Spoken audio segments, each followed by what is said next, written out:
Hello friends, आप देख रहे हैं आपका अपना YouTube channel Cybertech campus Nawada. आज की इस सी प्रोग्रामिंग के वीडियो में हम लोग सीखेंगे सी के अंदर एक प्रोग्राम बनाना जो चेक करेगा कि इनपुट किया गया नंबर आर्मस्ट्रांग नंबर है कि नहीं। अब देखो, इससे पहले कि हम लोग प्रोग्राम बनाना चालू करें, सबसे पहले ये चीज हम लोगों को जानना होगा कि आर्मस्ट्रांग नंबर होता क्या है। तो देखो, आर्मस्ट्रांग नंबर कितने भी डिजिट्स का हो सकता है। 1 डिजिट का भी हो सकता है, 2 डिजिट्स का भी हो सकता है, 3 डिजिट्स का भी हो सकता है, 4 डिजिट्स का भी हो सकता है। बस शर्त ये है ना कि अगर कोई नंबर मान लो 153 है सपोज, तो आपको सबसे पहले इसमें देखना ये है कि ये कितने डिजिट्स का है। तो भाई ये है 3 डिजिट का, तो यहां आपको पहला डिजिट क्या है, 3 है, तो इसका पावर 3 ही निकालना है। क्यों पावर 3 निकालना है? क्योंकि ये 3 डिजिटेड नंबर है। प्लस अगला डिजिट क्या है भाई, तो 5 है। 5 का भी पावर क्या निकालना होगा, 3 ही निकालना होगा। प्लस अगला डिजिट 1 है, इसका भी पावर क्या निकालना होगा, 3 ही निकालना होगा। अब इसको आपस में जोड़ देना होगा, तो 27 प्लस 125 प्लस 1, अगर वापस से वही नंबर मिल जाए तो वैसे नंबर को हम लोग क्या बोलते हैं, आर्मस्ट्रांग नंबर बोलते हैं। ठीक है, ये 4 डिजिट का, अगर सपोज कि कोई 4 डिजिट का नंबर है, मान लो ऐसी मैंने रफली एक नंबर ले लिया। ठीक है, अभी मुझे याद नहीं कि 4 डिजिट का कौन सा नंबर है, मैं गूगल से सर्च करके उसको डालूंगा। ठीक है, अगर यहां पे जैसे सबसे पहले ये 4 डिजिट का नंबर है, तो 6 का पावर कितना निकलेगा, 4 निकलेगा। क्यों भाई, क्योंकि ये 4 डिजिट का नंबर है। 5 का पावर कितना निकलेगा, 4 ही निकलेगा। प्लस 4 का पावर 4 प्लस 1 का पावर 4। अब अगर ये आ जाएगा ना जोड़ने के बाद वापस से इतना, तो ये आर्मस्ट्रांग नंबर होगा, नहीं तो आर्मस्ट्रांग नंबर नहीं होगा। तो यहां काउंट ऑफ डिजिट्स मैटर करता है।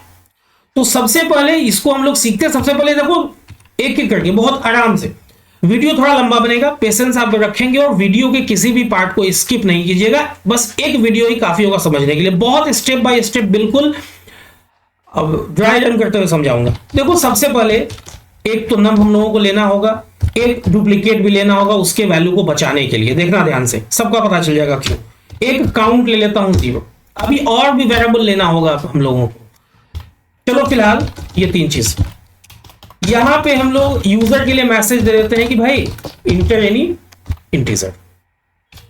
ओके, और स्कैनएफ के जरिए %d या %i का यूज करके इसको हम लोग एड्रेस ऑफ नम पे रख लेते हैं। चलो नम में आ गया, लेकिन नम में जैसे ही आया तो डुप्लीकेट में उसका कॉपी बना के रख देते हैं। नम को हमको बचा के रखना होगा, देखना क्यों, बाद में काम देगा। अब अपना काम क्या है, सबसे पहले एक लूप चलाना काम है। इसलिए लूप टू काउंट डिजिट्स। भाई पहले तो हम लोगों को, जैसे यहां इनपुट अगर हमने 153 किया है, पहले आप पता तो कर लो कि उसमें डिजिट क्या है, कितना है। अगर 1 4 5 6 इस ढंग का कोई 4 डिजिट का नंबर किया तो पता तो चल जाएगा कि कितना उसमें डिजिट्स है। तो क्या लिखेंगे, नम को बचाना है, ड्यूप अपने पास है, while dup is not equal to 0। या आप यहां पे चाहो तो क्या लिख सकते हो, आप यहां पे चाहो तो वाइल नम इज, नम नहीं है ना, ड्यूप है, while dup is greater than 0 भी लिख सकते हो। अब हम लोग स्कोप ऑपरेटर का यूज नहीं करना चाह रहे हैं, तो चलो C++ कर लेते हैं, काउंट हो गया, और ड्यूप बाई इक्वल्स 10 कर लेते हैं। अब लूप से बाहर आके एक बार हम लोग सिर्फ चेकिंग पर्पस के लिए देख लेते हैं C का वैल्यू प्रिंट करा के कि भाई ये काउंट सही से कर भी रहा है कि नहीं, यहां तक सही है कि नहीं। देखो, स्टेप बाय स्टेप डिबग करना बहुत जरूरी होता है। जैसे 153 हमने डाला, हाँ ये 3 दे रहा है। अच्छा, सपोज कि कोई, चलो 5-6 डिजिट का एक नंबर में डाल देता हूं, यहां भी 5 दे रहा, हाँ ये परफेक्टली काम कर रहा है। चलो यहां तक तो ओके है मामला। अब सपोज देखना, कोई एक एग्जांपल तो हम लोग को लेना ही होगा। अब मान लो कि नम में 153 डाला गया है, तो यही चीज आपके कहां पहुंचा है, यही चीज ड्यूप में है। हालांकि देखो, अभी काउंट होने के बाद जब यहां पे इस जहां पे कर्सर ब्लिंक कर रहा है, इस जगह पे जब पहुंचा है तो ड्यूप का वैल्यू 0 हो चुका है। अगेन से हम लोग क्या करते हैं, यहां ड्यूप में नम का वैल्यू फिर से रख लेते हैं। ठीक है, फिर से कॉपी तैयार हो गया। अब हम लोगों को क्या करना है, एक लूप चलाना होगा डिजिट उठाने के लिए। Loop to pick the digit. भैया जो डिजिट है उसी का ना पावर आप निकालोगे, तो पहले डिजिट तो उठे, एक वेरिएबल हम लोग ले लेते हैं डी। ठीक है, अब देखो यहां पे फिर से लूप चला लेते हैं, while dup is greater than 0। देखो इस बार मैंने वो कमेंट लाइन वाला चीज लिख दिया, आप यहां पे चाहो तो while dup is not equal to 0 भी लिख सकते हैं। अब देखो ध्यान से, मैंने डी में रखा ड्यूप %10। अब देखना, क्योंकि ड्यूप में नम का वैल्यू है 153 ही है, तो डी में क्या आया होगा, ड्यूप में आया होगा 153%10, मतलब कि 3 आ गया। अब इस 3 को हटा भी लेते हैं यहीं पे, तो क्या लिखना होगा, लिखना होगा ड्यूप बाई इक्वल्स 10। देखो एक एक स्टेप समझते जाना। तो ड्यूप का वैल्यू क्या हो गया, 153/10 मतलब कि 15। देखो अब ड्यूप का वैल्यू 15 है, ये अगले साइकिल में काम देगा। ये आपका साइकिल 1 है, साइकिल 1 है, ये साइकिल 1 में ऐसा हो रहा है। अब आपको क्या निकालना है, आपको निकालना है जो डी में जो वैल्यू आया है उसका पावर सी निकालना है। तो अगेन आपको एक यहां लूप लिखना होगा, लूप टू कंप्यूट या कैलकुलेट क्या भाई, तो जो डी का वैल्यू है ना उस पे पावर क्या, सी, क्योंकि सी में ही ना अपना काउंट ऑफ डिजिट्स है, तो एक लूप तो चलाना होगा।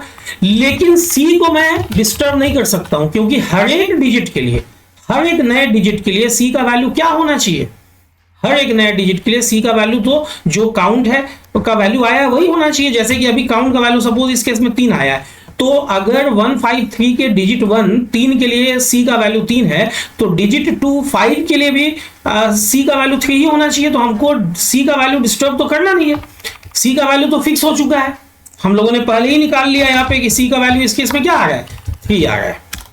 ठीक है, तो ये चीज ध्यान देना है। तो हम लोग एक एक्स्ट्रा वेरिएबल ले लेते हैं, देखो अभी यहां पे एक एक्स्ट्रा वेरिएबल आई ले लेते हैं, और देखो हम लोगों को ये आई लूप चलाने के लिए ले रहे हैं, और एक और रिजल्ट ले लेते हैं, लेकिन इसको यहां इनिशियलाइज नहीं करेंगे।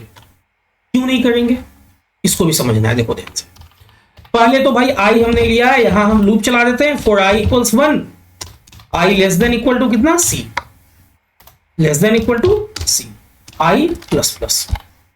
ठीक है, अब यहां पे देखो ध्यान से, आपको करना क्या है, अब ये इनर वाला लूप चल रहा है साइकिल 1 के लिए, अब अंदर वाला लूप चल रहा है। तो अंदर वाला लूप क्या चल रहा है, आई कहां से चल रहा है, आई चल रहा है 1 to C। तो 1 to C का मतलब क्या हो गया, 1 to C का मतलब हो गया कि 1 to 3 चल रहा है इस केस में। तो 1 to 3 चल रहा है, इसका मतलब है कि पहली बार आई का वैल्यू 1 होगा, अगले बार आई का वैल्यू 2 होगा, और अगले बार आई का वैल्यू कितना हो जाएगा, 3 हो जाएगा।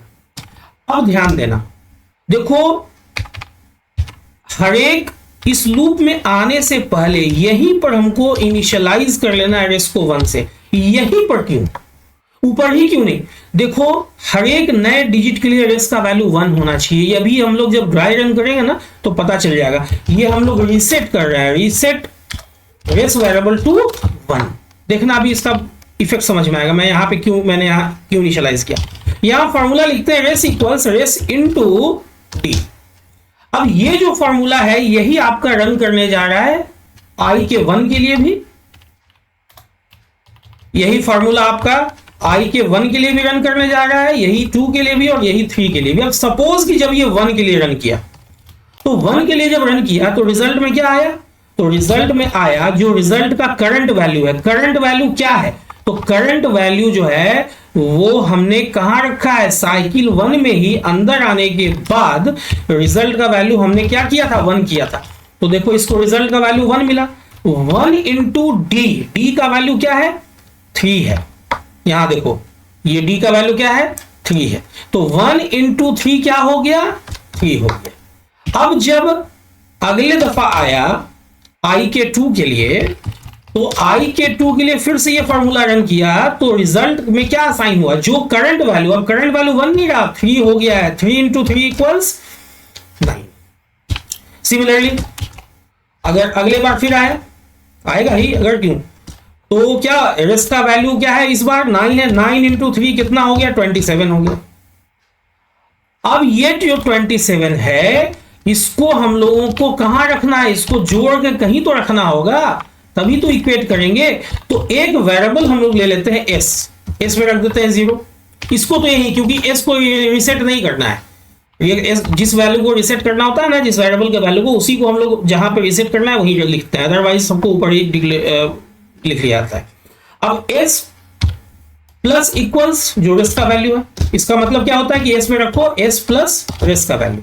तो देखो एस का वैल्यू तो शुरू से 0 था, बहुत ध्यान से, कॉम्प्लिकेटेड है ये क्वेश्चन इसीलिए आता है।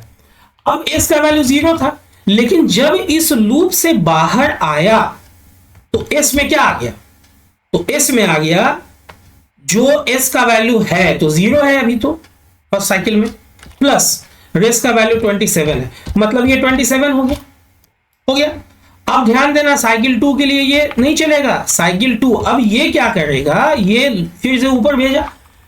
अब इस बार चेक हुआ कि क्या ड्यूब का वैल्यू 0 से ज्यादा है, तो ड्यूब का वैल्यू क्या है भाई, तो ड्यूब का वैल्यू 15 है। साइकिल 1 का जो फाइनल वैल्यू है ना, वो साइकिल 2 का क्या हो जाएगा, इनिशियल वैल्यू हो जाएगा। अब डी में ड्यूब परसेंट 10 हुआ, तो ध्यान देना साइकिल 2 में ड्यूब मतलब कि 15% 10 हुआ, मतलब ये 5 आया, और ड्यूब क्या हो गया 15/10 हो गए 1 हो गया। अब देखो रेस में फिर से 1 आ गया, नहीं तो क्या होता 27 से ही आगे का कैलकुलेशन होता, तो 5 पर पावर 3 125 नहीं आता, ये 27 उसमें जाके मल्टीप्लाई हो जाता, दिक्कत होता, उतना गुना बढ़ जाता।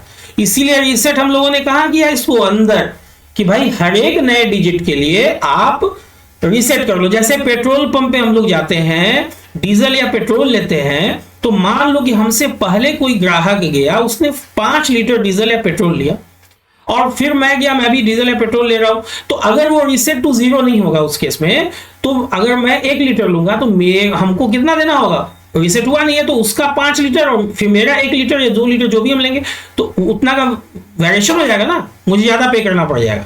तो इसीलिए मीटर पे क्या लिखा रहता है कि डीजल या पेट्रोल लेने से पहले मीटर पर 0 अवश्य देख लें, तो वही चीज है, ये रीसेट हो रहा है 1 के लिए।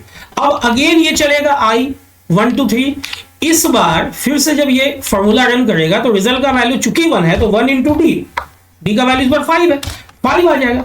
अगले बार 5 इंटू 5 25 आ जाएगा।